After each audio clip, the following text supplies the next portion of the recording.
Hola compañeros, a continuación voy a explicar este, eh, unos datos que, unos datos que no terminamos de ver en el video anterior. Este, Estamos acá. Recuerden, vamos a ver, aquí sería, ujú, estábamos analizando la fórmula, o sea, ya estábamos aplicando la fórmula para capacidad calorífica. En el video anterior, pues sí, estábamos hablando que cuando yo utilizo estos datos, cuando utilizaba estos datos, recuerden que era este, con las temperaturas corregidas y decidimos que era el termómetro A. Entonces, con base a esas temperaturas, se empezaba a aplicar en la fórmula y, y yo voy a tener 10 julios sobre grados centígrados. De esta forma, ya tengo la capacidad calorífica.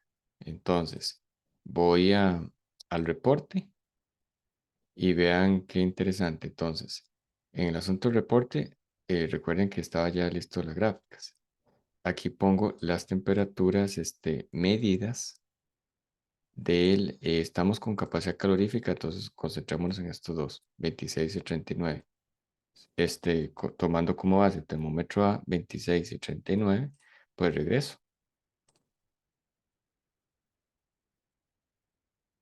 Regreso, era 26,39 medidas. El arreglo, 27,10 y 40. Vuelvo acá, el arreglo, 27,10 y 40. Entonces ya tengo listo eso. Y la capacidad calorífica, recuerden que nos dio 10. Entonces aquí pongo 10. Pueden quitar la palabra promedio porque no vamos a- este, no vamos a calcular dos veces esa capacidad calorífica. Simplemente capacidad calorífica de acuerdo a las medidas del termómetro A para el grupo de la tarde y para el grupo de la mañana, pues consulta al profesor cuál termómetro, con base a cuál termómetro, eh, con los datos de cuál termómetro es los que ustedes deben usar. Muy bien, entonces ya tenemos listo. Ahora vamos a analizar lo del calor de neutralización. Entonces ya esto ya es pasado, ¿verdad? Y aquí en el calor de neutralización. En la libreta ustedes tenían la temperatura medida para el grupo de la mañana, pues desconozco, ¿verdad? Si fueron solamente para el termómetro B o solamente para el termómetro A. Pero era un hecho que tenían solo unas medidas para un solo termómetro, el A o el B. Para el grupo de la tarde fueron los dos, pero ya hablamos anteriormente que para el caso de la tarde, por ejemplo, entonces usen los del termómetro A medidos. Este dato no lo tenían en la libreta, ¿verdad? Aquí lo pongo para que ustedes noten la corrección. Entonces, eh, por ejemplo, que para este caso, termómetro A, entonces le pertenece a la recta que ya ustedes conocen aquí en estos videos anteriores, de la recta, eh, de la recta para el termómetro A, que está acá, según mi caso. Según mi caso, entonces yo tengo que usar esto porque estoy usando del termómetro A. Entonces, los valores medios de temperatura en laboratorio y voy a recoger estos datos nuevos, que son los corregidos. Entonces, temperatura 20 de ácido clorhídrico, temperatura 20 de hidróxido de sodio. Recuerden que el ácido clorhídrico fue donde se le puso al vaso 2 de hidróxido de sodio. Entonces, el vaso 2 es el calorímetro en sí, porque es donde cayó. Y la temperatura máxima, entonces, pues los dos andaba como temperatura ambiente aproximadamente. Entonces, usted mide temperatura y siguiendo era la secuencia que fuera lo de la, entonces con el termómetro A marcó esto de ácido clorhídrico, con el termómetro A marcó esto. El del ácido clorhídrico se le agregó hidróxido de sodio, lo dejaron reaccionar y esto aumentó, temperatura final de mezcla 32,05. Bueno, que realmente fue así, ¿verdad? Medidos con el arreglo, entonces nos va a quedar así. Muy bien, entonces, Y el delta T, entonces recuerde que lo vemos como un todo. La temperatura inicial era 26,10. Temperatura final de la reacción, entonces era 32,05. O sea, estos dos tienen la misma temperatura, pues estoy partiendo del 26,10 a temperatura final 32,05, entonces tengo ese cambio de delta T. ¿Por qué tengo que tener ese cambio? Para ir pensando en la fórmula. Para ir pensando en la fórmula, porque lo piden. Y también piden lo de la masa. Vean la ventaja de que lo de la masa ya se lo habíamos dado resuelto. Eso sí, revisen sus valores en las medidas de los volúmenes, o sea, las puretas del ácido clorhídrico y óxido de sodio.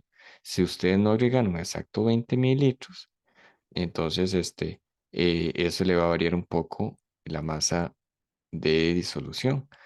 Aquí la masa de disolución es, o sea, yo aquí tengo la fórmula original. O sea, esto es lo que le piden en este reporte, calcular el delta H de reacción, o sea, el calor de neutralización. Y hay que sacarlo molar para que las unidades me dé kilojulios sobre mol. Entonces, en esta fórmula, pues hay delta T y requiere la N. Entonces, él requiere la masa. Entonces, en la masa viene una explicación acá.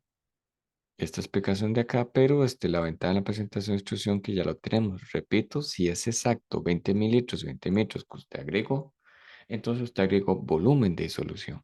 Densidad de disolución, ahí dice que es 1,02, entonces voy a tener gramos de disolución. Si de verdad usted agregó 20 y 20, entonces usted va a tener 40,8. Esa masa de disolución, o sea, la M, que usted tiene que poner directo en esta fórmula. El delta T, ya habíamos hablado y el delta T arreglado es 5, mm, este, como ya vienen estos arreglos, entonces está bien, sería el 5,95 que toca poner ahí. El delta T, la masa y la N, ahora después lo explicamos. Entonces, para, antes de seguir a la explicación de los datos en la fórmula, pues un pequeño repaso de cómo lo explican en el manual. Entonces, calor de neutralización, delta H neutralización de acuerdo con el manual. Entonces, en el manual lo sacan así, esta es la fórmula. Calor de neutralización. Calor de neutralización es lo mismo delta H neutralización. Entonces, igual a negativo del calor de disolución y calor calorímetro. Básicamente, esto quiere decir que el calor de neutralización, este, el calor de neutralización, la reacción en sí, eh, este, la,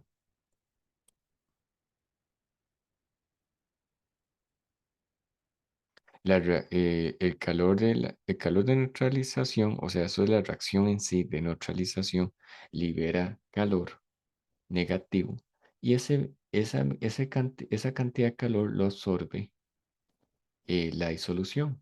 Entonces, y lo absorbe el calorímetro.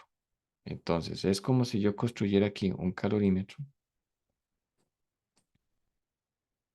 Ujú, rápidamente, y usted tiene el volumen.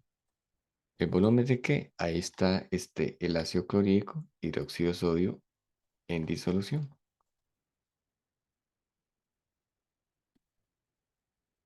Ácido clorhídrico y el hidróxido de sodio, o sea, la mezcla. Entonces, la reacción en sí, o sea, la reacción en sí genera, genera calor. Está liberando calor, la reacción en sí, pero ¿quién se carga de absorberlo? Entonces, es como desde lo más adentro, o sea, el contacto de las moléculas, ácido clorhídrico, hidróxido de sodio, pues libera calor y la misma disolución la está absorbiendo. Pero también hay un problema que el calorímetro, las paredes, el calorímetro también absorbe. Entonces, esto es eh, ese principio de calor de neutralización. Entonces, aquí viene la fórmula. Y entonces en el manual nos decía, ok, calor ganado por la disolución. Recuerde que esto es calor de disolución. El calor de neutralización es el contacto de los reactivos. Me libera calor. ¿Quién va a absorber? Pues la misma disolución, el mismo volumen de disolución absorbe ese calor. Entonces hay un calor ganado, es esa disolución. Entonces sería masa de disolución por el calor específico disolución por ese delta T. Entonces, ahí en ese manual, entonces decía, ok, que se ha agregado 50 mililitros de ácido clorhídrico, 50 mililitros de óxido de sodio, entonces eso era 100 gramos, eso era 100 mililitros, en densidad de disolución, decía que eso midiera, eso fuera como la densidad del agua, un gramo sobre mililitro, entonces ya tengo 100 gramos. El calor específico de disolución me dice que es 4,18 y el cambio en la temperatura. Entonces, veamos aquí un toque. Mm, En calor de neutralización. Entonces, ves el 850 porque esto era, déjame para ver.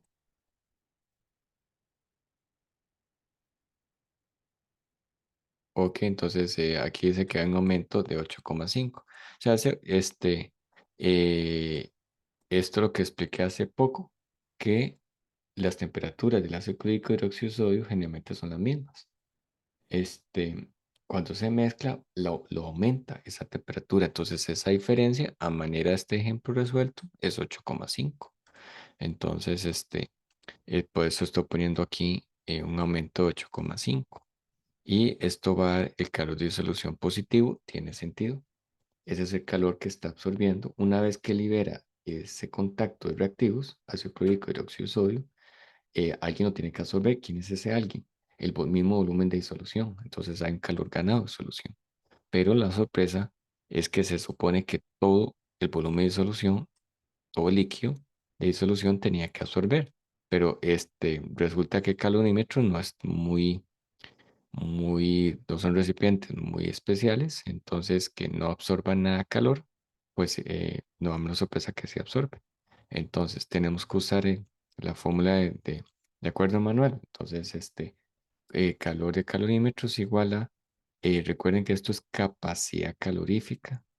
Entonces, capacidad calorífica, ahí va más masa por calor específico. Entonces, la capacidad calorífica fue lo que se obtuvo antes. De acuerdo al manual, era 70.